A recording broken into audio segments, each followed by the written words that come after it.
सबको नमस्कार। आज मैं बहुत खुश हूँ। पंजाब के लोगों के लिए खुश हूँ, देश के लोगों के लिए खुश हूँ।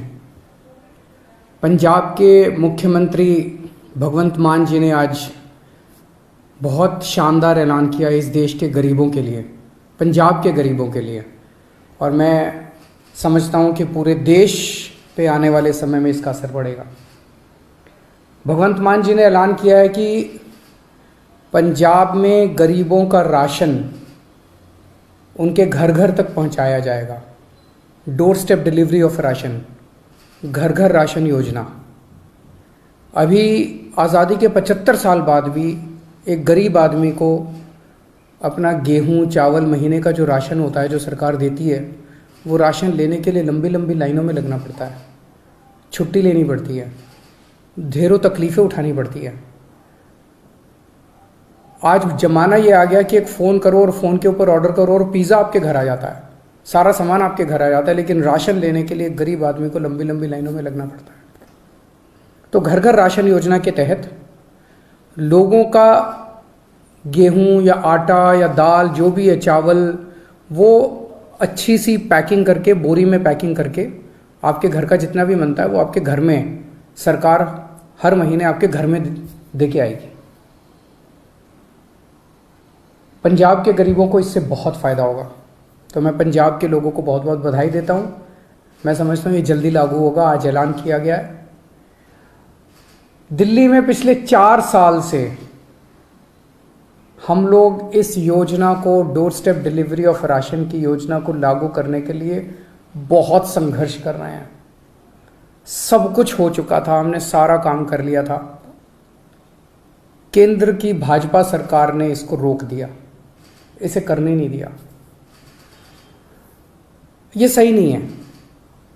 लेकिन अंग्रेजी में एक कहावत है, you cannot stop the idea whose time has come. जिस आइडिया का समय आ चुका है उसको कोई नहीं रोक सकता, उसको कोई ताकत नहीं रोक सकती, फिर उसके पीछे कुदरत लग जाती है। अब इसका आइडिया आ चुका है, इसका समय आ चुका है, तो ये तो लागू होगा। दिल्ली में नहीं लागू करने दिया, कोई बात नहीं, पंजाब में लागू करेंगे। पंजाब में लागू होगा, सारा देश देखेगा, सारे देश के लोग इसकी मांग करेंगे, पूरे देश में लागू होगा। जैसे आज मोहल्ला क्लिनिक दिल्ली में बने, पूरे देश में बन रहे हैं। दिल्ली के अंदर जो जो चीज़ें लागू कर रहे हैं, पूरे देश में लागू होती जा रही हैं। पिछले कुछ वर्षों में आप लोगों ने, सबने देखा कि किस तरह से दिल्ली के लोगों के कामों को रोका गया, किस तरह से हम मोहल्ला क्लिनिक बनाना चाहते थे, मोहल्ला क्लिनिक को 2 साल तक रोक दिया, लेकिन फिर बनाए हम लोगों ने। सीसीटीवी कैमरे पूरी दिल्ली में लगाना चाहते थे, उनको 3 साल तक फाइल रोक दी केंद्र ने। स्कूल बनाना चाहते हैं उनको रोका जाता है, अस्पताल बनाना चाहते हैं उनको रोकने की कोशिश की जाती है। पिछले 75 साल से इस देश के लोगों को रोका गया, हर कदम पे रोका गया। लोग आगे बढ़ना चाहते हैं, लोग विकास करना चाहते हैं, लोग प्रगति करना चाहते हैं, उन्हें रोका जाता है। इस देश के लोग बहुत अच्छे हैं, इस देश के लोग बहुत इंटेलिजेंट है, इस देश के लोगों में बहुत टैलेंट है, इस देश के लोग तरक्की करना चाहते हैं, लेकिन उनको 75 साल से रोका जा रहा है। लेकिन अब लोग रुकने वाले नहीं हैं। अब लोगों ने ठान लिया, अब लोग खड़े हो गए हैं। 2 राज्यों के अंदर लोगों ने कट्टर ईमानदार सरकार बना दी है।